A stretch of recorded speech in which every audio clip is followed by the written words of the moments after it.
L'AVJA présente un déjeuner-débat avec Stéphane Le Foll, ministre de l'Agriculture, de l'Agroalimentaire et de la Forêt. Je voudrais d'abord vous remercier, la présidente de l'AVJA, en discuter. D'après ce que vient de me dire, votre association continue à s'accroître. Il y a des nouveaux qui arrivent, parce que l'agriculture, l'alimentation, il y a suffisamment de débats aujourd'hui qui le montrent, quand même au croisement d'un certain nombre de grands sujets de débat dans les sociétés modernes, et en tout cas dans le débat des enjeux des 10, 15, 20, 30 ans qui viennent. Et je pense qu'il est temps et qu'il est nécessaire que la planète prenne conscience de l'enjeu du réchauffement, et de tout faire à partir de là pour créer un processus de lutte contre le réchauffement climatique, de limitation des gaz à effet de serre, d'atténuation, je l'ai dit, et en même temps d'adaptation. Et notre projet 4 pour 1000 a, je le crois, reçu un très bon accueil. Le dernier, c'est le Conseil européen, jeudi dernier, où le sujet a été largement abordé et est largement suivi aujourd'hui par les ministres de l'Agriculture européens, en particulier mon collègue Christian Schmitt de l'Allemagne, qui a trouvé là aussi un projet sur lequel il souhaite s'engager et engager son pays. Donc ça, c'est le premier point, grand défi, moyen et long terme, réchauffement climatique. Le deuxième, c'est bien sûr tout ce qui tourne autour aujourd'hui de la mise en place de la politique agricole commune, avec un certain nombre de difficultés au présent, mais avec des enjeux sur le verdissement en particulier, qui restent pour moi, quand je les ai négociés, des enjeux majeurs, dans le sens où l'Europe doit intégrer cette dimension à l'échelle de son continent. Donc ce verdissement nécessite des adaptations, c'est pas facile, mais avec le projet sur l'agroécologie, il reste pour moi un enjeu de mise en œuvre d'une Europe capable de penser sa politique agricole commune en intégrant sa dimension environnementale. Le troisième point, c'est bien sûr les crises qu'on a traversées, qu'on traverse. 3 crises de l'élevage, le porc, la viande bovine et puis le lait, avec à chaque fois une double stratégie, celle qui a consisté à essayer d'éviter et même de redresser des niveaux de prix, avec des accords et des discussions autour de tables rondes, que ce soit dans le porc, dans la viande bovine, ou dans le lait. Dans le lait, on a évité le toboggan de la descente en dessous des 300 € la tonne.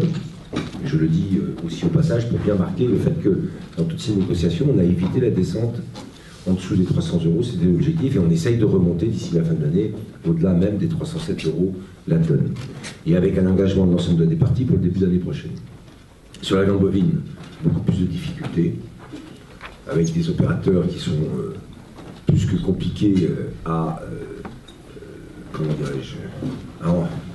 manager, et surtout une perte, à mon avis, d'esprit de filière. On avait redressé un peu les prix jusqu'à l'été, et ils sont repartis à la baisse. Alors on sait qu'on a une situation de marché qui n'est pas facile. En plus, avec la FCO, on rajoute une difficulté supplémentaire. Enfin, on rajoute pas nous. Toutes ces difficultés nécessitent qu'on ait une démarche, et on va essayer de revoir globalement les questions de cotation, les questions d'organisation, et surtout les enjeux pour les différents maillons de la filière. Il ne peut pas y avoir à chaque fois toutes les bonnes raisons de ne pas faire ce qu'on avait décidé de faire, c'est-à-dire augmenter un peu les prix, chacun se renvoyant la balle, mais considérer que c'est à chaque fois sur le producteur de viande bovine que le poids des difficultés pèse pratiquement de manière univoque. Ça, c'est pas possible. La viande porcine, je ne vais pas faire de détails trop longs. On avait un engagement, il avait été tenu, on avait une remontée des prix, et des groupements de producteurs ont considéré que ces prix étaient trop élevés par rapport au niveau du marché, constaté en particulier avec l'Allemagne, et ont décidé de rompre l'accord qui avait été passé et de refaire à nouveau baisser les prix. Je le dis de manière très claire, ceux qui en plus viennent maintenant demander au ministre de prendre un arrêté qui sauverait la filière, et cet arrêté n'aurait que comme seul objectif d'obliger à l'étiquetage des produits transformés dans le viande de porc. D'abord, si c'était légal, je n'aurais pas attendu qu'on me le demande. Et deuxièmement, quand des opérateurs importants, que ce soit Bigard ou la Coperne, ou d'autres d'ailleurs, ne sont pas les derniers à ne pas étiqueter, alors qu'ils peuvent le faire, la traçabilité sur Port-de-France. Alors qu'ils peuvent le faire, hein, et qui viennent comme toujours demander au ministre de prendre des responsabilités que eux ne veulent pas prendre, il y a un moment où le ministre dit stop. Et il renverra tout le monde devant ses responsabilités. Et sur ces discussions, il y a bien sûr une évolution qui va y avoir. Il va y avoir une évolution. J'ai parfaitement conscience qu'on est à un moment où il y a une mutation qui est en cours. Que la contractualisation sous une forme différente va être un enjeu pour stabiliser d'abord le marché national français, permettre aussi de faire de la valeur ajoutée. Je rappelle, si je prends l'exemple du cochon, hein, on est autosuffisant à 107% sur la production de carcasses de cochon, c'est-à-dire qu'on produit plus que ce qu'on a besoin, mais on valorise uniquement 60% de ces carcasses. Donc en gros, on importe des produits transformés. On produit de la carcasse et on importe des produits transformés. C'est quand même un petit sujet pour un grand pays comme la France. Et on va faire évoluer la contractualisation, on va intégrer des éléments d'une contractualisation tripartite, hein, c'est-à-dire intégrer aussi la grande distribution, pour que tout le monde soit bien au clair sur les objectifs. Et qu'on sache exactement où on va. Et qu'on permette aux producteurs d'être moins soumis à la volatilité continuelle des prix. Suite à l'appel à projet qu'on a fait sur la contractualisation porcine, on a reçu aujourd'hui, je crois, 116 projets de contractualisation différents qu'on va étudier, qu'on va regarder pour voir comment ils s'organisent et comment ils sont faits. Mais 116, c'est dire l'intérêt que du côté des professionnels, mais du côté des professionnels qui ont envie que les choses évoluent dans le bon sens, eh bien, il y a quand même une demande de ce côté-là. Voilà, sur les 3 grands points d'aujourd'hui, la COP21 et les objectifs qu'on s'est fixés, la mise en place de la PAC avec les avances qui seront versées, qui ont été versées, les premières, là, les 50%, et celles que l'on fera à la fin de l'année. C'est aussi les cellules d'urgence qui travaillent tous les jours, qui travaillent bien. Aujourd'hui, j'avais évoqué dans un article, parce que j'avais fait un calcul à peu près comme ça, intuitif, je m'étais dit que selon ce qui me remontait à l'époque de la crise, ce qui me remontait, 10% de l'élevage était touché, donc à 250 000 éleveurs de manière globale, j'avais dit on est autour de 20 à 25 000 exploitations en difficulté. Il se trouve qu'aujourd'hui, on a 25 000 dossiers déposés. Alors avec des situations de difficulté différentes, mais il y a 25 000 dossiers déposés. Donc on est dans les purs, enfin dans ce que j'avais évoqué, malheureusement d'ailleurs, et il faut maintenant que les choses se traitent. Les premiers paiements vont arriver, et j'avais demandé à ce que dans les cellules d'urgence, tous les dossiers qui ont été déposés avant le 30 septembre soient payés avant la fin d'année, et ça commence aujourd'hui. Monsieur Le Foll, bonjour. L'initiative 4 pour 1000, vous souhaitez que ce soit un projet agronomique repris au niveau mondial, je veux dire que ce soit repris au niveau des 196 pays? C'est ambitieux, agrégé et à l'échelle de la planète. D'accord, ok. Donc on a une déclaration qui a été préparée, on va essayer de la faire signer le plus largement possible le 1er décembre. Le 4 pour 1000 a un intérêt très important pour les pays en particulier que j'ai rencontrés sur l'Union africaine, c'est qu'il vise une stratégie de fertilisation des sols en même temps qu'on a du stockage de carbone. C'est les deux. C'est les deux. C'est pas on va stocker du carbone chez vous, puis nous ça va nous éviter d'en stocker. C'est on stocke du carbone chez vous parce que c'est intéressant pour vous. Et ça c'est quelque chose qui a quand même été un élément déterminant de la dynamique qui s'est créée. J'ai appris que la fondation Bill Gates commençait à s'intéresser au 4 pour 1000, vous vous rendez compte? Un petit ministre comme moi. C'est incroyable. Même le prince Charles, m'a-t-on dit, commence à... Je vous le dis, au passage. Et puis d'autres fondations. Donc voilà. Petit taux de croissance, hein, mais gros sujet maintenant. Est-ce qu'on est sûr aujourd'hui que l'agriculture sera dans l'agenda des solutions? En tout cas, nous, elle sera dans l'agenda des solutions avec le projet 4 pour 1000. Oui. C'est ce qui a été décidé par le secrétaire général de l'ONU, lorsque j'ai rencontré le secrétaire général adjoint, M. Pastor, pour justement le négocier. Et qui nous a confié l'organisation le 1er décembre de cette journée. Jusque-là, il n'y avait rien d'ailleurs. Bonjour, Emmanuel Trécol de l'AFP. Je voulais savoir si vous aviez une réaction au rapport de l'OMS qui donne la charcuterie comme cancérigène et la viande rouge en général comme probablement cancérigène. Je sais que l'ANSES et l'INCA en France avaient déjà quand même donné ces éléments-là. Donc il faut qu'on arrive à trouver cet équilibre entre la consommation de viande et de charcuterie, qui a des effets nutritionnels qui peuvent être tout à fait positifs, on va le rappeler aussi, et une trop grande consommation qui peut avoir des conséquences en termes de problèmes liés à la santé, en particulier au cancer. J'ai parfaitement la mesure de tout ça. C'est pour ça que moi je plaide de plus en plus pour ce que j'essaye de mettre en œuvre, c'est-à-dire les signes de fréquence de consommation. D'essayer d'avoir une information pour les consommateurs qui soit simple sur la fréquence de consommation. Il y a des choses qu'on peut consommer de manière très régulière. Et il y en a d'autres, il vaut mieux éviter d'en consommer trop et de manière systématique.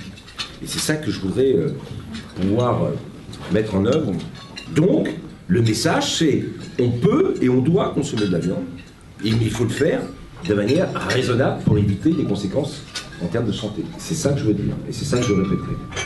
Gérard Lepuil, l'Humanité.fr. Monsieur le ministre, par rapport à la COP21, le rôle de l'agriculture, c'est vrai, pour stocker du carbone, peut être très important. Mais en même temps, quand on voit que la Commission européenne, je le disais encore ce matin dans le métro, veut ouvrir maintenant des négociations bilatérales avec l'Australie et la Nouvelle-Zélande et certains pays d'Asie pour libéraliser les échanges, vu ce qui se passe déjà, est-ce qu'on peut penser qu'on va réduire les émissions de gaz à effet de serre de cette manière-là, en instaurant la concurrence de tous contre tous sur fond de dumping environnemental, parce que ça se passe quand même comme ça. Il n'y a qu'à voir les incendies en Indonésie en ce moment pour préparer le terrain pour les cultures de palmier à huile, pour s'en rendre compte. Donc, est-ce que le moment n'est pas venu de parler un peu plus fort vis-à-vis de la Commission européenne?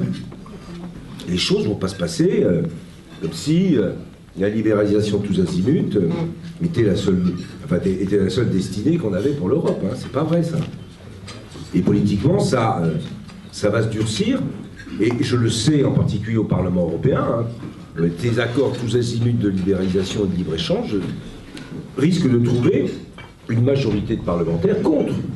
Il faut qu'on reste aussi comptable de ce qu'on a à faire, de ce qu'on a à mettre en œuvre, et puis qu'on avance avec le souci de l'équilibre et de la régulation de ces échanges. Ça ne peut pas être autrement.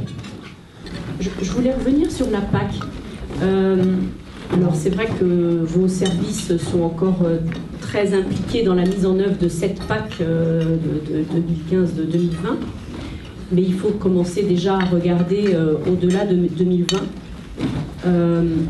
Qu'est-ce que vous imaginez comme évolution, et notamment, est-ce que il faut davantage prendre en compte, mettre en place des systèmes assurantiels, comme la profession y réfléchit? Moi, je l'ai dit, on a mis en place un contrat socle et on a mobilisé un peu de premier pilier pour caler notre dispositif financier. Et je l'ai dit à la profession à l'époque, c'est la base sur laquelle vous pourrez travailler pour l'avenir, pour savoir si il ne faut pas prendre plus sur le premier pilier pour alimenter un système assurantiel qui ne peut pas être uniquement l'assurance sur les grands problèmes sanitaires qu'on connaît, qu'on peut connaître et qu'on connaîtra, qui ne peut pas être uniquement sur une assurance climat, mais comment on prend en compte, en fait le sujet majeur c'est la volatilité des prix. Bon. Avec cette idée contracyclique qui est toujours dans toutes les têtes, c'est en gros quand les prix sont hauts on donne plus d'aide, et quand les prix sont bas on verse des aides. Le seul problème qu'il y a dans ce système, c'est vrai qu'il peut passer par un système assurantiel, c'est qu'à l'échelle européenne aujourd'hui, on n'a pas un budget fédéral comme aux États-Unis. C'est-à-dire que ce n'est pas tous les ans qu'on vote le niveau du budget. On a un cadre financier qui fait qu'il y a des marges de flexibilité, mais elles sont quand même pas énormes. Donc on ne peut pas faire du contracyclique complètement. Mais je pense que c'est une piste sur laquelle il faut réfléchir. Quand vous avez fait la présentation Agriculture Innovation 2025, vous avez expliqué qu'il s'agissait de la dernière brique à votre projet sur l'agroécologie. Donc ça sonnait un peu comme un bilan, comme un au revoir. donc vous voulez nous quitter, c'est ça? Voilà. Mais non, mais... Alors je sais qu'il y en a qui voudraient bien que je parte. Hein. J'ai bien vu que dans le Gers, il y avait des wanted qui étaient sortis à mon encontre et que des responsables professionnels avaient demandé ma démission. Moi, je n'ai pas cette intention et la responsabilité, je l'assume et je l'assumerai jusqu'au bout. Mais, et puis c'est le président de la République qui décide, hein, je rajoute ça parce que quand même, on est ministre parce qu'il y a une décision à un moment qui est prise. Et je vais faire, oui, je rappelle d'ailleurs qu'avec 3 ans et demi, je suis déjà dans le top 3, et qu'au mois de mai, je le dis comme ça par avance, hein, au mois de mai 2016, je serai dans le top 1, sûrement, puisqu'il n'y aura que Pisani et Meignery qui ont fait 4 ans. Et le 6 mai 2016, ça sera 4 ans. Et donc dès que je dépasse le 6 mai 2016, enfin le 16 mai, je crois que c'est ça, le 16 ou 17 mai, c'est un jour de plus que Edgar Pisani et que Pierre Meignery. Donc là, je bats tous les records. De la 5e, hein. Après, je ne pourrais pas te regarder. Non, la dernière brique, oui, c'est la dernière brique au sens où tout le début, c'était verdissement de la PAC. Enfin, définition, c'était le 18 décembre 2012. 18 décembre, on repère les pionniers. Rapport du CESE.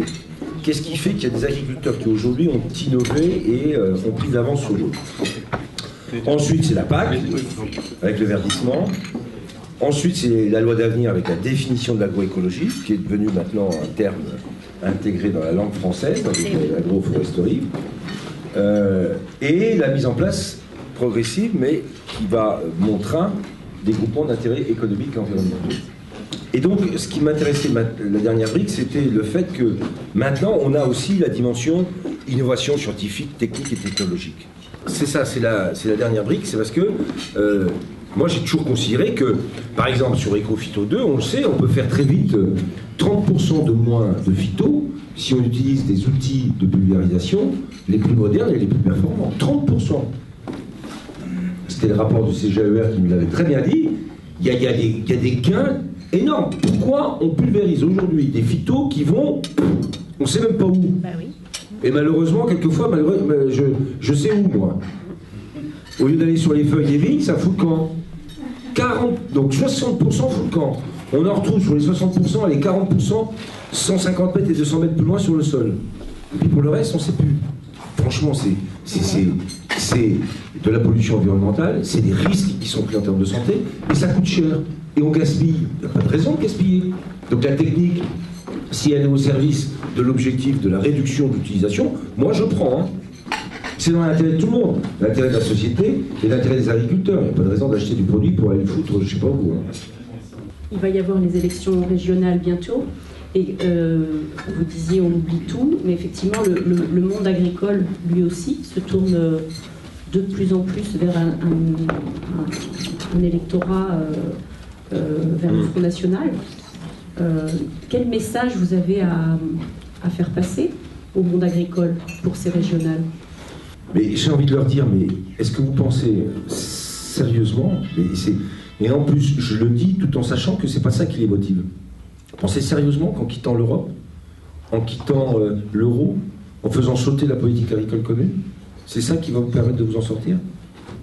Vous pensez sérieusement qu'en disant on va mettre des frontières partout, c'est ça qui va permettre de vous en sortir, quand les mêmes, et alors je prends en particulier les éleveurs bovins qui sont dans la difficulté et dans un certain nombre d'endroits qui votent Front National, les mêmes me demandent à moi d'exporter aujourd'hui en Turquie, en Algérie, partout où on peut trouver en vif des débouchés, maintenir les flux en Italie, en Espagne, c'est ça la demande. Alors on vote pour le Front National, on rentre dans un débat où on remet des frontières et en même temps on dit ah oui mais il faut trouver des débouchés. Ou alors ils disent ah oui mais c'est parce qu'on importe de la viande, donc on n'en importe plus. Mais si on fait ça vis-à-vis des autres, les autres n'importeront plus non plus ce qu'on exporte aujourd'hui. Quel est le solde? Par définition, puisqu'on a un solde positif dans l'agriculture et l'agroalimentaire, il sera négatif pour l'agriculture et l'agroalimentaire. Et vous avez vu, j'ai déjà mis 1 minute pour expliquer tout ça. Quand on dit on est dans la crise, on est dans l'Europe, il suffit de sortir de l'Europe et on n'aura plus la crise, ça va plus vite. C'est Tocqueville qui disait ça, une bonne idée, une idée simple mais mauvaise aura beaucoup plus de facilité que à passer qu'une idée compliquée mais pourtant vraie. Merci en tout cas d'avoir participé à ce déjeuner, c'était bon. Merci, monsieur le ministre.